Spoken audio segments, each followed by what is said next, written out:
Yo, what is up guys, it's Fried Sushi here. In today's trip report from Reddit, it is titled DMT Trip Aftermath and Conclusion. I hope you enjoy this one. I think it is a pretty interesting one. DMT Trip Aftermath and Conclusion. I saw the Great Pyramid of Giza as a giant Merkaba, think Star of David, two triangles, one pointing up, other pointing down, as a 2D representation. I discovered the Sumerians called it the heaven bound to earth. Anyway, I saw the Anunnaki or Archons, whichever you prefer to call them, in the upper half of the unseen triangle that points down to earth. They are indeed reptilian-looking aliens, not gator skin but more like gray aliens with big heads and really tall. They had a command to never depict them as they really are, so the Egyptians used to draw them as human-looking but with animal heads. The only one that refused to hide his true form, and that's Osiris, was obviously killed for it, and a myth was created as a cover story to swerve the truth. Anyway, I saw the entity known to man as Ra, also known as Jehovah/Yahweh. Who would have thought these entities have 50 names? BTW, all those desert religions are worshipping him. Bible, Torah, Quran. When Christians pray they say in God's name Amen. Who is Amen? Amen Ra. So like anyone else, I dismissed it all as some crazy shxt, like my subconscious imagination must have thought of this, because no way it could actually be possible. This was last year and it's haunted me because of the sheer terror I felt in these beings' presence, in my astral body aka minds. I never saw them with my physical vision. They are a lot taller than us, and their minds are whole. They think lightning fast. Human thought goes through a language barrier filter where we put words to our ideas. They don't have this hindering. Their telepathy is instant. It communicates at the root base of our minds. I never would have imagined this, but it's how they can read us regardless of what language we speak, and we interpret them in our own minds. DS. They project the ideas and we get it. It's hard to describe, but it's accurate. Our mistake is to think we imagine it. Anyway, I sensed this god as a evil entity and enslaver of humanity. But because I was dealing with him face to face, so to speak, I thought I would hit him up to make me a millionaire. That pissed him off and I was shot back into my body. So I laughed about it like FXCK him if he can't take a joke. But as researched more and more, I've realized not only is this guy known by the Gnostics as Yaldabaoth, the chief archon of the demiurge, he is also a false god, meaning yet he's infinitely stronger and wiser than us. But then again, he didn't have his DNA tampered with like Homo sapiens have. It's easy to prove, just look at autism. They are geniuses. Some can do advanced math faster than a quantum computer and can't even tie their shoes. But they have some DNA that's unlocked. You can watch a movie called Rain Man based on true story. So this is where the rubber meets the road. Some believe in God, some don't. Some say we're all God, others say it's all our imaginations. It's crazy and confusing by design for the express purpose of keeping us ignorant. Go back to the story of Genesis and the tree of knowledge, and what was the command? Do not eat, because then you will be like the gods. And when Adam's eyes were open to what these gods look like, he was afraid. Okay, all this is leading somewhere regardless if you agree or disagree. Taken me years to realize this, so I doubt anyone gonna just readily accept it. Few days ago was listening to a podcast on Brian Scott channel on YouTube about Carlos Castaneda and Don Juan, and discussion about the inorganic beings. It seems the inorganic beings want us to commit ourselves to their world and become their servants. On the surface nobody would agree to some crazy shxt like that, so allow me to rephrase it for you church folk. These beings of light want us to join them in heaven and worship God forevermore. Ring any bells for you yet? Does this story sound familiar to you? So the question arises, is that what divine man was made for? To be a servant of the gods? This is an interesting paradox, because what I saw on DMT is those beings did not create our souls, they created this prison planet and cursed our souls into this delusional reality. Some would call it a holographic reality, but the real trick is how our minds were nerfed. We are at the lower end of our vibrational frequency. In fact, dogs are color blind and can see better than us. It's not that they have better eyesight, it's because their minds haven't been manipulated. Psychedelics don't do anything to you except interrupt how we perceive reality. It's like we're all tuned to a certain channel, and psychedelics or meditation can open our perceptions up to perceive beyond our normal accustomed perception and tune into what's beyond our daily blinders. Back to Don Juan and the warning he gives to Carlos about not getting trapped by the inorganic beings. We all know these deities as gods. What I've come to realize is not only did they create this prison planet, Schumann frequency kept low at 7.58 MHz, keeps us from evolving into our higher selves, but they are feeding off our energy. As above so below. Why do people assume there are no astral parasites? What's the reason of people giving blood sacrifices to these things if it's not what they demand? Andy. Nobody tells you this.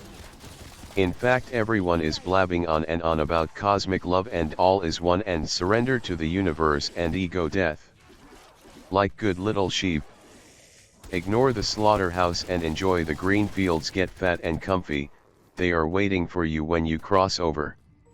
Have to keep in mind, if they are all benevolent, then why are there genetically inherited diseases? Wouldn't a all-loving creator know how to make sure that's not an issue? Well, I am going to say this, and it's not to shatter your illusions but to help you realize the new age scam being played. This isn't 4D chess, it's 12D chess, and the traps are laid all around us for the express purpose of getting us to join the light when we die. The lure will be reunited with our family and friends and then get reincarnated back down here again. But you don't come back 100% with all your experiences. No, that's their ambrosia. You will only have like 30%, and the other 70% becomes new souls. This process is repeated over and over. In fact, human race is not evolving, it's in state of entropy. It's how they are farming us. I know it sounds like bad science fiction, but that's what's really going on. On a side note, ever ask yourself, what is royalty/aristocracy? Why is their bloodline supposed to be better than ours? Where do they get the divine right to rule from?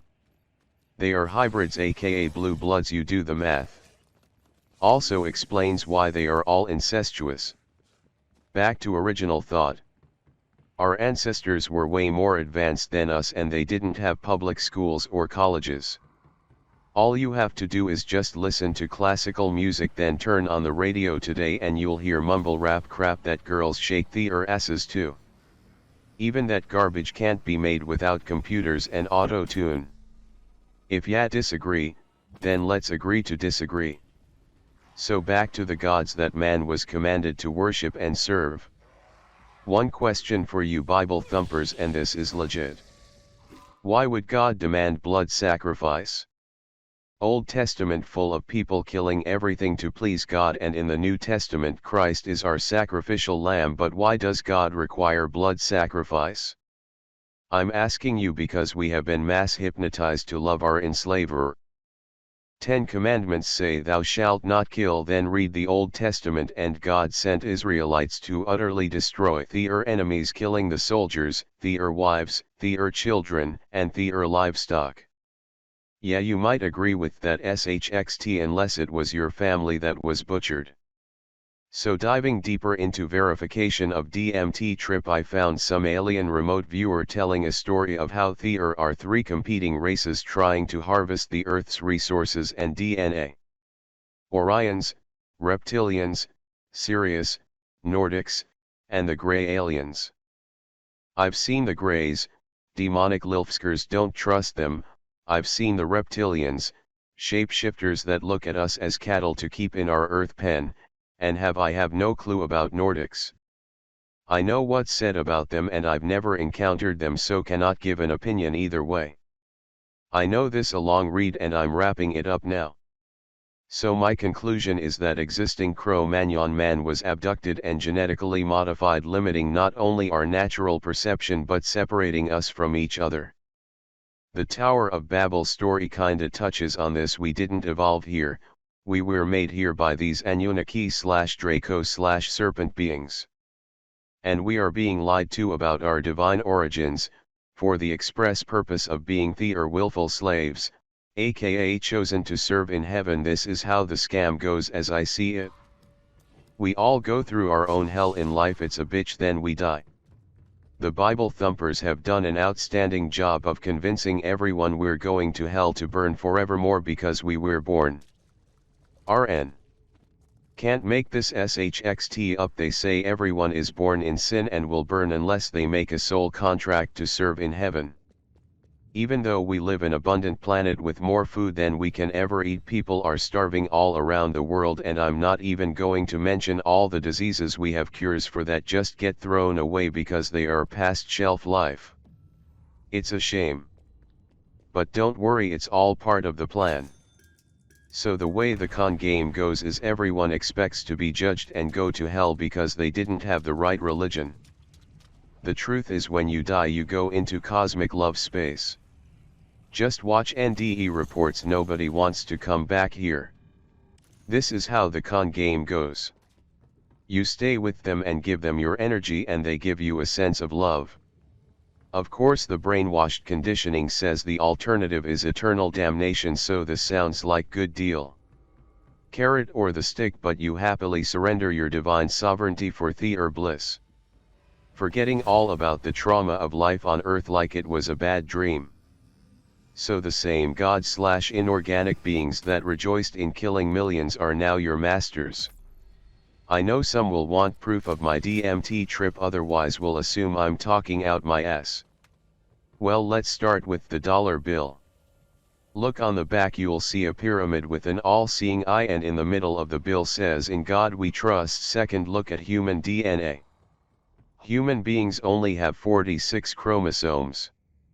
All naturally evolving primates have 48 chromosomes. Look at the human brain. At the center above the spine is the R-complex brain, aka reptilian brain. Look at Kundalini energy and the serpent energy, and human beings shed their skin. Look at the Vatican Church and Google the Vatican Serpent Church. You will think it's Photoshop, but you can't make this shxt up. Then look at sacrament, the ritual of eating Christ's body and drinking his blood. Since when is cannibalism kosher? So to everyone that said I had a bad trip or a negative one, I beg to differ.